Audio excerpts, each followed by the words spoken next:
In the mouth, teeth everywhere. I'm here with Riddick Bowe, right here, the two-time world champion. Now, when you had to knock people out in the ring, show me that. I hit him with the African soup bone. Okay. I hit you in the mouth, teeth everywhere. And your nickname is what? Big Daddy. Big Daddy Bowe. Because I'm big like a truck, but smooth like a cat. Oh, and how tall are you? How tall are you? 6'5". Now, let me see these one-hitter quitter. Let me see these big dogs. These are tomahawks. These are warheads, atomic warheads. This is what you call you hit it upside the head. And really, does anybody want any of? Absolutely not. And what's the life expectancy of a man that upsets you? Not long. Not long. Maybe. You're the reason they sell a lot of life insurance, aren't you? I was actually Van der Holyfield, everything. Look at these hands. Now the necklace. Let's talk about the necklace. That necklace that you got, what is that? That's a New York City Golden Gloves Championship. My God. 4 pair. 4 years in a row. Golden gloves. I was kicking butt and taking aim. My God. What gave you all the energy? I mean, what keeps a boxer going, that extra? I wanted to be the champ. So you had that hunger and that thirst. Yeah, Ollie's the greatest and I'm the latest, man. but like I said, well, let me ask you, but how about the diet? What kind of diet were y'all eating when you were boxing? I mean, when you did all that training. And how long did you have to train? Well, for like a big world champion heavyweight bout? I trained 3 months for Van der Holyfield. And I guess and how many times did you go in the ring with Holyfield or Van der Holyfield? I fought Holyfield 3 times. And you actually defeated him? 2 times. And what was the look on his face later? I mean, was he shocked when you laid him out? I don't think he was shocked. He was a little bewildered. And I'll tell you why. Because he did a lot of things that he did out for. And he wound up for. And how many rounds? How many rounds did this happen? Well, the first time we fought him in 12 rounds. The second time we another 12. And Vegas? Vegas? Las Vegas. The third fight knocked him out. And what were the bookies saying? Who was going to win? They had their, like, you know how they're betting on you or Holyfield? 10-1 to Van der Holyfield. And you were the underdog. Well, I don't think for the first fight. For the first fight, I was the underdog.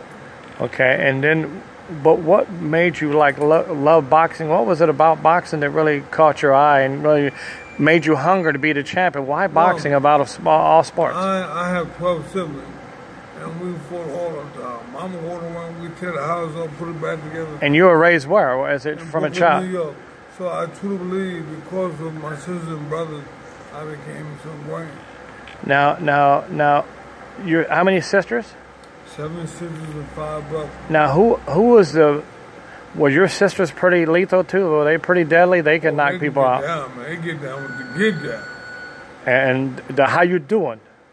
How you doing? Forget about it. Me, yeah. Yeah, and then another thing is, well, in the future, I have a couple people. I'm going to be having you meet a special friend of mine from Brooklyn. If you remember Anthony Asatoro Jr. I remember, yeah. I think we fought in the Golden Gloves together. No, he was part of the special family in Jersey, you know. That name sounds so familiar. Yeah, he's a person that basically people always wanted to make sure they showed a lot of proper respect to. Anthony Asatoro Jr.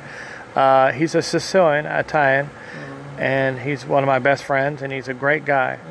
And so, and he respects people like you, especially people that come out of Brooklyn Diamonds, because you were a diamond. In my house, always funky fresh. Yeah, and then yeah, I'm gonna have you meet Anthony. I'm gonna bring Anthony up to see you. I already know him, man. That name sounds so familiar. Yeah, and he loves your boxing style and your stand. What style did you? Were you a southpaw? Were you a left or righty? I was orthodox. Oh, okay. And what was your like famous knockout blow? What's the one thing that's really made all your bread and butter? I dropped the hawk on you, baby. The African soup bone. Lights out. It was normally open. That one hitter quitter. Oh, what you mean? That one hitter quitter log splitter. Oh man. Let's get a close up of that. Here's my baby right there. Look at that. Look at how big your hands are. Let me see the tattoo. You are a U.S. Marine. Ooh, oh. Let's look at these tattoos. Look at U.S. Marines, the Devil Dogs, right? These are all my kids. Look at that, look at that. Now let's see the other. I like to see this other. No, they got my mama. Your mama, it's all about mama. She my mama, Black Rose. Your mama was a saint. She was a beautiful lady. She still is a saint. She's a queen. She's a queen. Heavyweight championship. I'm the only man who has had all heavyweight championship, all 4 belts. Look at this, guys. I mean, to everyone watching this video, this man really doesn't let everybody do videos with him. You got to be a friend. He has to trust that you have his best interest at heart. Let me ask you this: now, what are your aspirations in the future now that you have all this behind you? I mean, you could train people. Right, but I don't want to do that. Actually, I want to become an entrepreneur, a good businessman. Well, I tell you, I don't know why you don't have your own recipes, your own products, and your own restaurant. I mean, we need to. Anybody watching this video, I mean, this is a 2-time world champion, most positive man, served his country, U.S. military veteran. This guy came up from nothing and boxed his way into fame and fortune. He came from the bottom, and I tell you one thing, and he stayed on top for a long time. And you were also, I was watching the other night, and Fresh Prince of Bel-Air. How about that? Yeah, Will Smith. He was. You were actually on TV shows too. Yes, sir. Name a few things that you actually. I saw you in Fresh Prince of Bel-Air. Name anything else. Well, I was supposed to do the Tommy Hearns when he hit Martin. Martin looked like something. Yeah. But I ain't for that flying at the time. And how about people? Who have you met that you admire, like the comedians and movie stars? Nelson Mandela, the Pope. I met a million movie stars.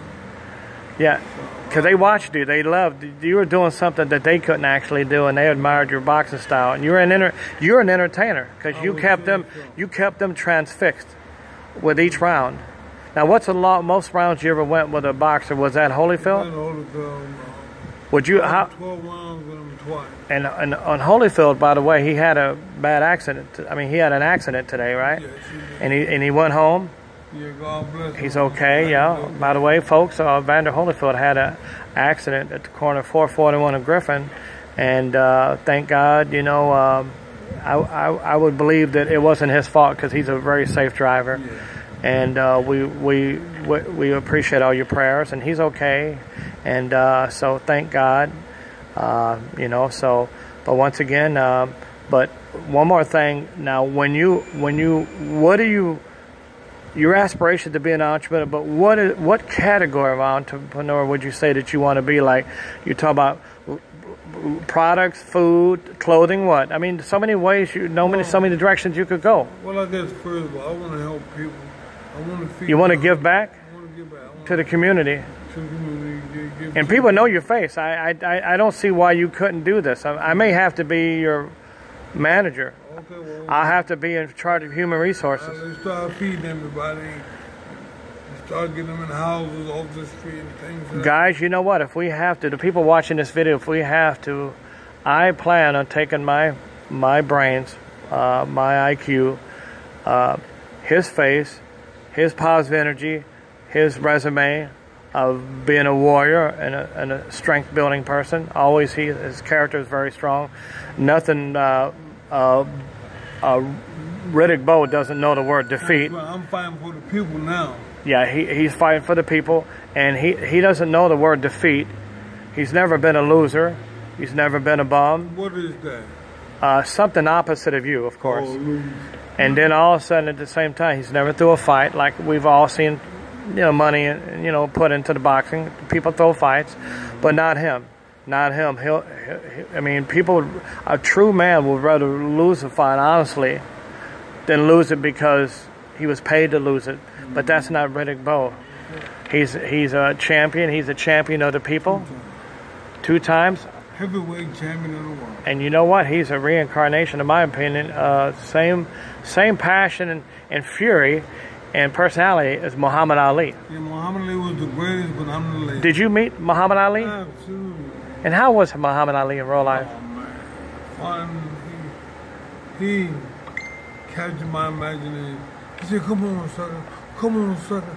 I dare you to dream. I started dreaming. I didn't know what it really meant, but I fly like a butterfly? Sing like a bee. What you can't hear, what your eyes can't see. Rumble, young man, rumble. I just love them, man. Now, another thing, guys, you know, if you want to support us in these benefits, leave your comments, points of contact information.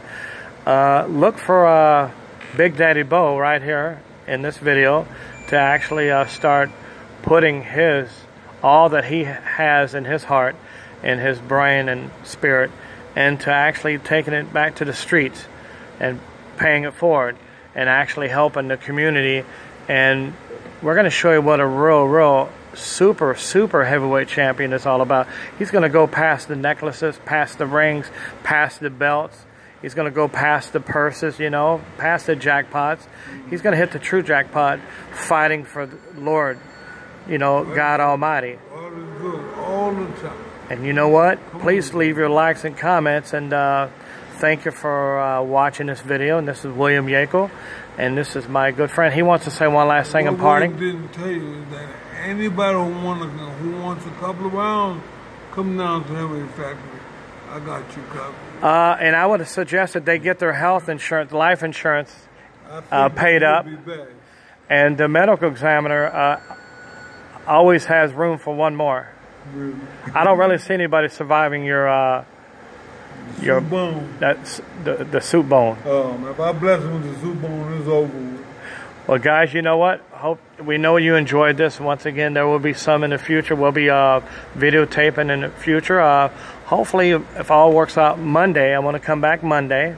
Today is Thursday, March 14th, 2019. Come back Monday and possibly have a video of Big Daddy Bowe sparring with Holyfield for a minute or two, you know, just to show people, you know, their style, you know. Once again, I know that you'll do that for the public, won't you? Absolutely. I ain't got nothing else to do. Why not? And you know what? Once again, people love Holyfield and they love Riddick Bowe. They're both two world champions in their own right. So we'll talk to you next week. We'll see you in a few days, and stay tuned. Peace and love. And God bless this man. This is a diamond from God Almighty. Have a beautiful day, guys. God bless you. Bye-bye, Riddick.